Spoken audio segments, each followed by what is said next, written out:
Discriminant అంటే విచక్షణి. విచక్షణి అంటే స్వభావం తెలిపేది అన్నట్టు.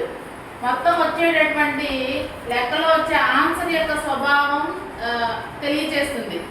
అంటే అన్నంలో ఒక మెతుకు పెట్టుకుంటే ఉడికిందో లేదో మిగతా అన్నం అంతా ఉడికిందో లేదో ఎలా తెలుస్తుందో అలా ఈ ఫార్ములాలో ఈ ఒక్కటి తెలిస్తే b² - 4ac అనేది కనుక్కుంటే మనకి ఆ లెక్క స్వభావం తెలుస్తుంది.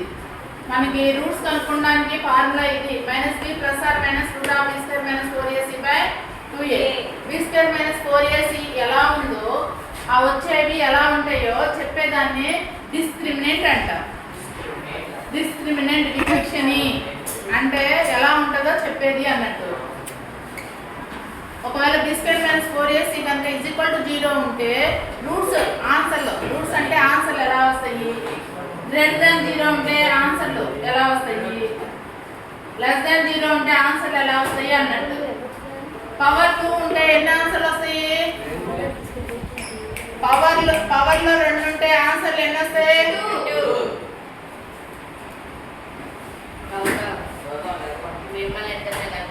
ఆన్సర్లో పవర్ 2 ఉంటే ఆన్సర్లు ఎన్ని వస్తాయి? 2.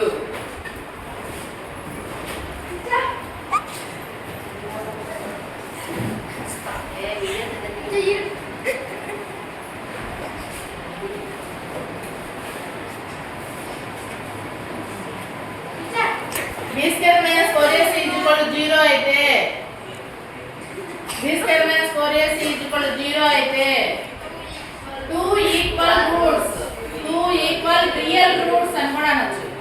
2 ఈక్వల్ రియల్ రూట్స్ అవి ఎలా ఉంటాయి? -b/2a -b/2a. ఆ ఫార్ములాలో b² - 4ac దగ్గర 0 పెట్టుకుంటే మిగిలేది అన్నట్టు -b/2a -b/2a. ఒకవేళ b² - 4ac కనుక 0 కన్నా పెద్ద అంకె వచ్చింది అనుకోండి, 2 డిస్టింక్ట్ రియల్ రూట్స్ మొత్తం ఫార్ములాలో వేసుకుని సబ్స్టిట్యూట్ చేసుకుని కనుక్కోవాలి. రియల్ రూట్స్ వస్తాయి, 2 ఉంటాయి, వేరువేరుగా ఉంటాయి. అవి ఇవేమో సేమ్ ఉంటాయి. తర్వాత b² - 4ac కనుక <0 ఉంటే కనుక no real roots. Real roots అనేవి ఉండవు. నో రియల్ రూట్స్ అంటే ఈ కేసు ఎలా ఉంటుందంటే x యాక్సిస్ ని ఖండించకుండా పైకి గ్రాఫ్ ఉంటుంది కదా, అలా ఉంటుంది. దీని గ్రాఫ్ ఏమో ఒక చోటే x యాక్సిస్ ని ఖండించినట్టుగా ఒక చోట తాకినట్టుగా ఉంటుంది. సేమ్ వాల్యూ 2 సార్లు వస్తుంది. ఇదేమో x యాక్సిస్ ని 2 చోట్ల ఖండించుద్ది. ఈ కేసుకు సంబంధం. ఇదేమో <0 ఉంటేనేమో పైకి ఉన్నట్టు ఉంటుంది. x axis